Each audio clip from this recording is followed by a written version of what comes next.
Hello, আসসালামু আলাইকুম। আজকে আমরা যাব ইটাখোলায়। তো আমাদের এখানে অনেক রোদ, তাই ফুটেজ ভালো করে উঠছে না। এখন আমি রিকশায় উঠে গেছি। আমাদের পরীক্ষা শেষ, কি আর করবো, ঘুরবো। এবার আমরা গ্রামে চলে এসেছি। গ্রামটা অনেক সুন্দর, মনোরম পরিবেশে ভরপুর, সবুজ গাছপালায় ভরপুর। ধানের স্তূপ রয়েছে আর দুটি ছাগল রয়েছে। দুটি ছাগলের মধ্যে আমার লাল ছাগলটা বেশি ভালো লেগেছে। এরপর ভিতরে গাছ আছে। এই গাছটা কিছুটা মিনি ক্রিসমাসের মতো দেখতে। দুটি গাছই অনেক সুন্দর। এরপর এটা হচ্ছে মরিচের বাগান।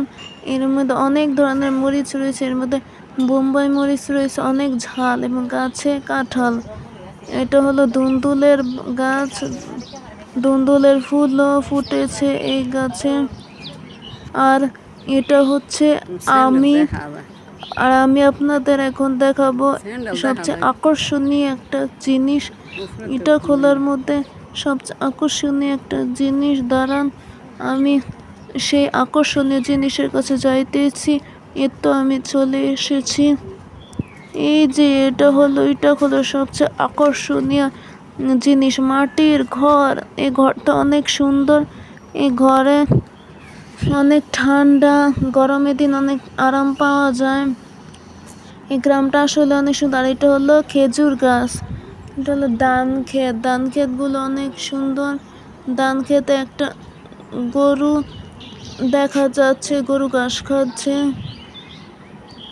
আর সব কিছু ধান খেতে ভরপুর এবং খড় স্তূপে ভরপুর। আর এটা হলো কচু ক্ষেত অনেক সুন্দর, বড় বড় দেখতে, সবুজ, অনেক সুন্দর। আর এটাও ধান ক্ষেত। এখানে দুইটি হাঁস দেখা যাচ্ছে। দুইটি হাঁস ধানের পানি থেকে পানি খাচ্ছে। হাঁসগুলো অনেক সুন্দর। আসলে গ্রামের সব কিছুই অনেক সুন্দর।